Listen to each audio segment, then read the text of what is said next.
अस्सलाम वालेकुम दोस्तों उम्मीद है आप सब खैरियत से होंगे। दोस्तों आज हम नेशनल की इस्त्री की रिपेयरिंग करेंगे। दोस्तों इसका मसला ये है कि ये बिल्कुल चल नहीं रही है, ये ख़राब इस्त्री है। हम इसको आज चेक करके रिपेयर करते हैं। तो हम इसकी सबसे पहले बैक डब्बी जो सी होती है वो खोल लेंगे। इसका बैक कवर खोलने के बाद हम इसको सीरीज़ पे लगा के हम इसको चेक करेंगे। इस नोज़ प्लास लेंगे। नोज़ प्लास के साथ हम इसको दोनों वायर को आपस में शॉर्ट कर देंगे ताकि हमें पता चल सके कि ये ठीक है, ये ख़राब है। इस्त्री की तार, ये इस्त्री की तार हमें ख़राब लग रही है। ये देखें बिल्कुल भी नहीं चल रही है। ये अगर सीरीज़ पे बल्ब इसका ग्लो करता तो हम समझ सकते थे कि तार हमारी ठीक है। इस्त्री की जो सी तार बिल्कुल ठीक से काम कर सकती थी, मगर देख सकते हैं आप सीरीज़ पे बल्ब नहीं चल रहा है। तो हम इसका प्लग आउट कर लेते हैं। तो चलें इसके वायर के दोनों स्क्रू खोल लेते हैं। एक ये खोल लिया हमने और इसके बाद ये भी खोल लेते हैं। इसको खोलने के बाद हम तार को अलग कर लेते हैं।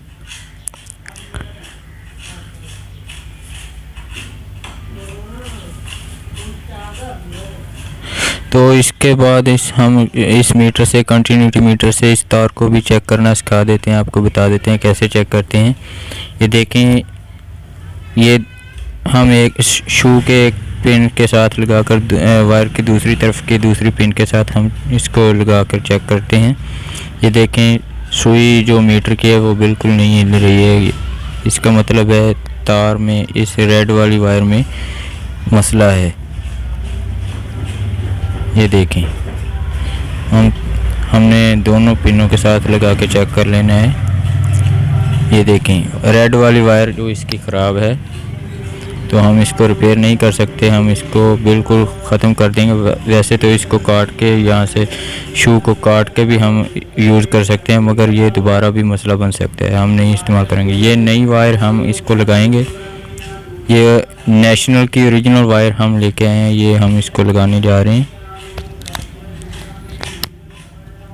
ये इससे पहले हम इसकी नलकी के अंदर से, ब्रिक वाली साइड से हम तार को इसके अंदर डालेंगे और दूसरी तरफ से निकाल के हम इन दोनों पिनों को इस्त्री के अंदर लगाएंगे, ये पॉइंट्स के साथ।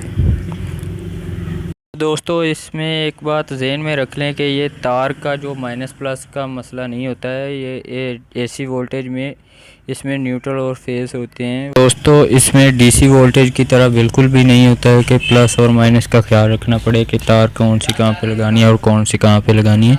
हम इस पे दोनों वायर में से जो सी मर्ज़ी जिधर मर्ज़ी लगा सकते हैं, मगर ये एहतियात करना ज़रूरी होता है कि जो सी के दोनों वायर्स को हम थर्मोस्टेट के पॉइंट्स के साथ ना लगा दें, वरना थर्मोस्टेट जब एक दूसरे के साथ ज्वाइंट होगा तो तार भी हमारी जल सकती है और इस्त्री के दोनों पॉइंट्स होते हैं थर्मोस्टेट के, वो दोनों ख़राब हो जाएंगे। हमें थर्मोस्टेट भी चेंज करना पड़ेगा। तो इसलिए हमें एहतियात सिर्फ इतनी करनी है कि दोनों पॉइंट्स को थर्मोस्टेट के साथ ज्वाइंट नहीं करना है। तो दोस्तों कनेक्शन हमने कर लिए हैं। अब इसकी वायर को हम ऐसे इसके ऊपर से घुमा के, ये नट वाली जगह बनी होती है जो इसके ऊपर से हमने घुमा के लेके आना है नीचे, और ये नलकी को इसके अंदर सुराख के अंदर लगा के, और इधर से हमने बल्ब के कैप को भी हमने सुराख के ऊपर लगा के इसके ऊपर ढक्कन लगा देना है। ये एहतियात करनी है कि बल्ब जो सा होता है वो कैप के सामने, बिल्कुल इसके सामने होना चाहिए ताकि हमें बाहर से इसकी लाइट नज़र आ सके। तो इसके बाद हम इसका कैप लगाते हैं। ये कैप बिल्कुल बराबर रख के हमने लगाना है।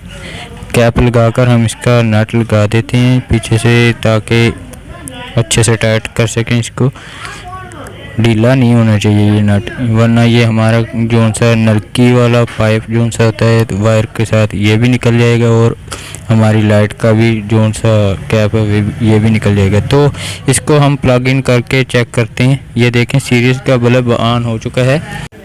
तो इस्त्री की नॉब को तीसरे पॉइंट से स्टार्ट लेना चाहिए। तो हम देख सकते हैं, ये देखें कि यहाँ से हमें स्टार्ट दे रही है। ठीक है, ये बिल्कुल एडजस्टमेंट इसकी ठीक है। हम इसको तेज़ करना चाहें तो कर सकते हैं, मगर करेंगे नहीं क्योंकि ये बिल्कुल ठीक काम कर रही है। यहाँ पे बिल्कुल ठीक से चल रही है, आप देख सकते हैं, बिल्कुल भी मसला नहीं है, इसमें सही चल रही है और ये शॉर्ट भी नहीं है। हमने टेस्ट के साथ इसको चेक कर लेना है, टेस्टर भी बिल्कुल ग्लो नहीं करता। ठीक है, तो दोस्तों उम्मीद है आपको हमारी वीडियो पसंद आई होगी। हमारे चैनल को सब्सक्राइब ज़रूर कीजिएगा और शेयर कीजिएगा, लाइक कीजिएगा। तो दुआओं में याद रखिएगा। मिलते हैं अगली वीडियो में। अल्लाह हाफिज़।